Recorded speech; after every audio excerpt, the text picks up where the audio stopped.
Episode 16. Pronunciation. How to pronounce things. People often say things wrong. I don't know if it's right or wrong, but there's a certain logic on how to pronounce things. And, well, for example, the mall. Some people call it Mao, and I have no idea where they get mal from. It's mall. Ends in A-double-L, as in all. And call, and fall, and tall. Mall. Well, I suppose it all leads back to tomato, whatever. If you follow my logic, in the middle, it's not mate, and it's not mart. It's mat. So in fact it's not tomato and it's not tomato. It should be called tomato. Tomato, yes. And don't get me started on potato, because there's no such thing as a potato, and I think it's just to rhyme with tomato, but whatever.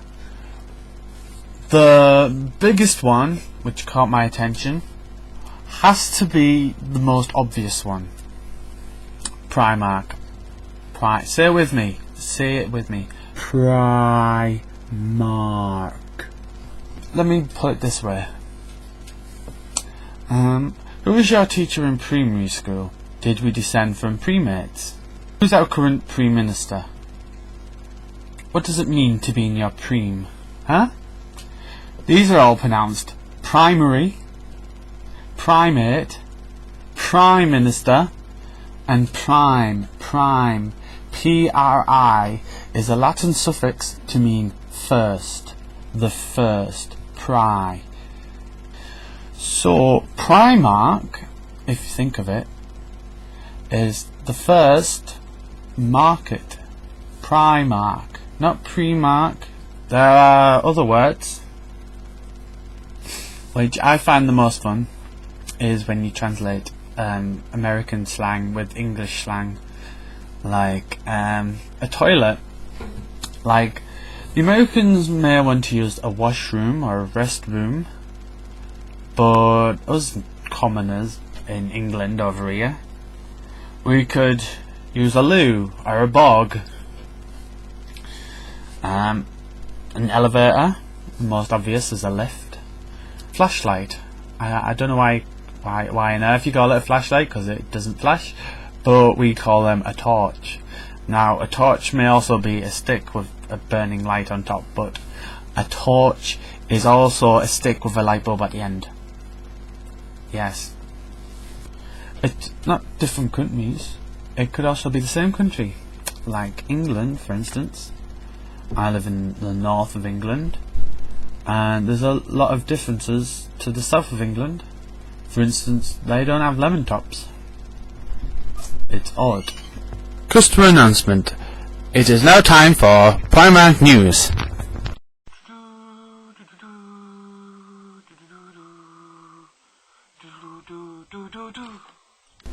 This week in Primark, well, except for today because Vicky was being mean, I got to do the customer announcements. At the end of the day, I got to say that the shop was closing.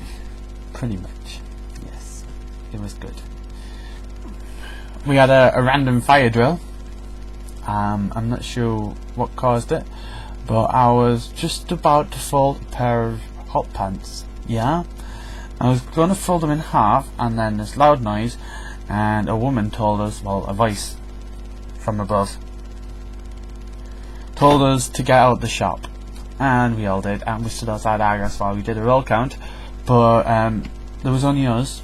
There was no other shop, no other customers, just us. That was odd. And then we finally got back to work. Yes. I got put in dresses, lucky me, because Vicky was ill. Vicky had went home ill along with some other people, and so I was in charge of dresses, and I think I did a very good job. But of course, with the help of Margaret helped. Margaret's a good helper. Margaret works in the cash office, and she said she's lonely. If there's any fellas out there who would like to meet Margaret, then well, yeah. She works in the cash office and she counts all the money in and then tells the bank how much money we have. And then it's all hickory dickory. There was this baby. The baby was just sat there, and I went to stand. I was stood there. 5 minutes later, someone walked past. I was like, Amy, Amy, help! There's a child. What do I do? She went, I don't do children. And then she ran off to find someone who does do children and knew what to do.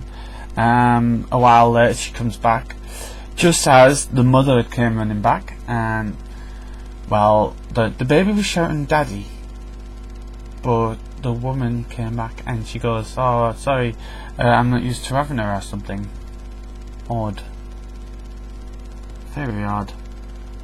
Some parents need disciplining. There's a ghost in the stockroom. He said that she had someone walk past her. She was putting some boxes down, but there was no one there. And so did Helen. Helen heard someone walk past her as well. I mean, the stockroom is full of boxes. Surely you couldn't mistake it for someone.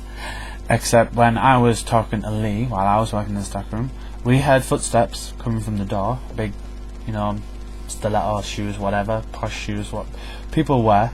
But they came from the door, but there was no one at the door. There was no one there. And we only had 4 footsteps as well. They started and then they stopped. And that was very odd. Well, there it goes, the Primark way. And customer announcement. That's the end of Primark news. Thank you. Well, that's about it really. Now, I'm off to Bristol for the week. Ciao.